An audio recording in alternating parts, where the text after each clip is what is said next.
Hi everyone and welcome back to my channel. I wanted to start this video off by thanking everyone who's supporting the channel in one way or another, whether that's by subscribing, liking, commenting, or messaging me on Instagram and asking me more questions. It is all very much appreciated.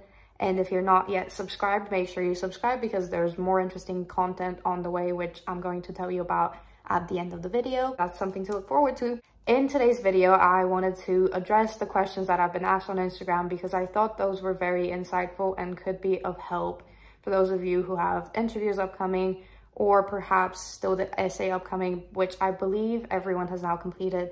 However, I will address some questions that may be concerned with that just in case you have it coming up. Let's get on into the video. The first question that I received, which I thought was very interesting and I had never considered before, is how could the interview be different in each country? HMC, ASIST, and any other scholarship is constructed in a way that makes it equal opportunity for each person. So the interview should not consist of questions that would be of different difficulty. It is probably a standardized interview that covers the same questions or just revolves around a set of questions and they just pick out, but they should be of the same difficulty and no question should make your interview more difficult than any other person's interview. The only difference that I could think of is if there was an ongoing issue in the country that could potentially be brought up and addressed as a discussion topic.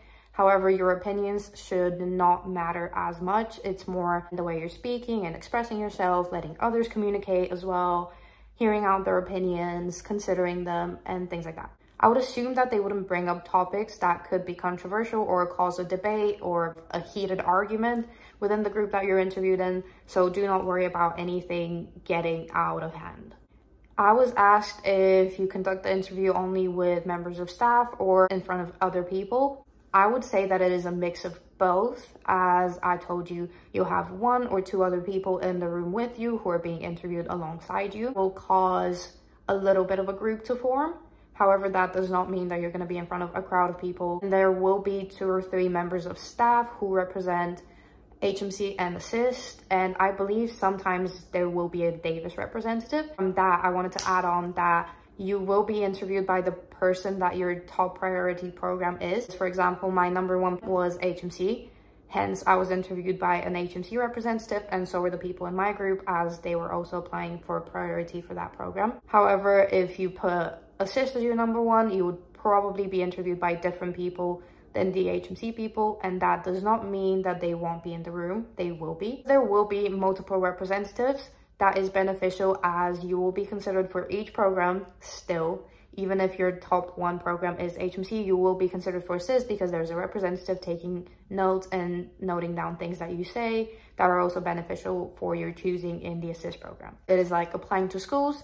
Your top 1 priority is the one you would first get into. If you didn't get into that one, you would go to your second. So make sure the listing was good. And if there's any issues, make sure to speak to a representative or try to sort that out before the interview. However, I am not sure if they can make changes to your application, so you are kind of stuck with the order that you put in. Another question that I was asked is if there's going to be a group debate. I wouldn't say that there was a group debate necessarily. It is more of they introduce a discussion topic and they expect each and every one of you to say their point and then let the others speak. Not even reach a conclusion, just discuss amongst yourself what your opinions are, and they'll stop you at some point and they'll be like, that's enough. We've gathered the information that we need, and then move on to separate questions to each of you.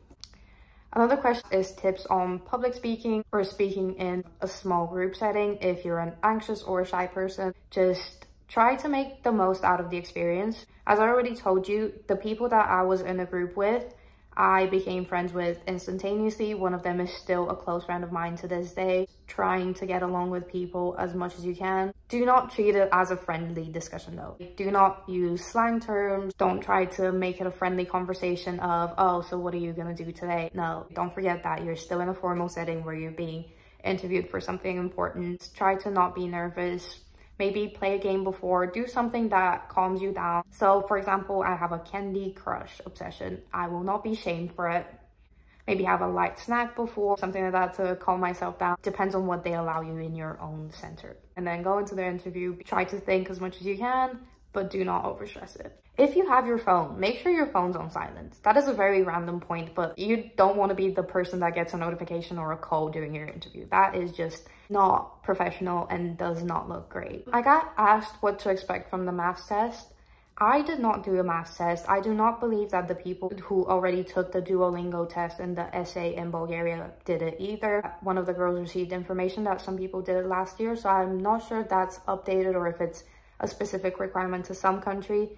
However, I did not have a maths test, but I am sure if there was one, it wouldn't be very complicated. It wouldn't be like high level maths that you're expected to know. It would just be basic calculations that to make you think again. I asked about the specific essay topic that I had. I unfortunately do not remember. I do believe that it was something to do with myself again, or if I'm not mistaken, maybe it was for HMC or maybe it was for KLES.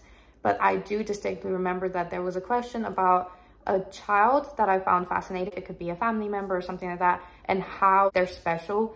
So, for example, I said my cousin because he's very bright at a very young age, something like that. It wasn't something too difficult. It's just a bit of a mental challenge to think on the spot. You will be given 2 essay prompts, which you only have to choose one and write on that topic. And the last question that I wanted to address is if I was on a full scholarship. No, I was on a reduced. That will depend on your financial statements.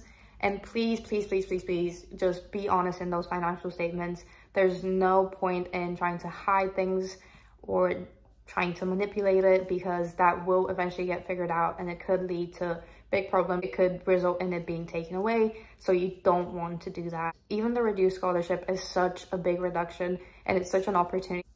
I would recommend just being honest. If you're not happy with the terms and conditions, you can decline that offer kindly and just let it off to somebody else. I believe that's all the questions that I wanted to address today. If there's anything more that you would like to ask, please make sure that you comment it down below or ask me on Instagram, and I'll make sure to answer and post as much as I can about relevant information. Now, I wanted to end this video by saying what you can expect in the future. Some of my video ideas include what to do after you've applied and after all the essays and interviews have passed, how to adjust to the new setting of being in England specifically.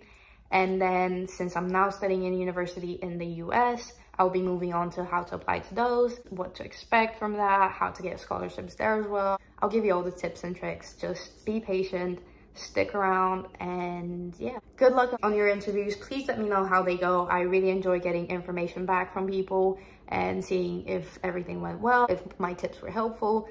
So make sure you text me about that. Bye.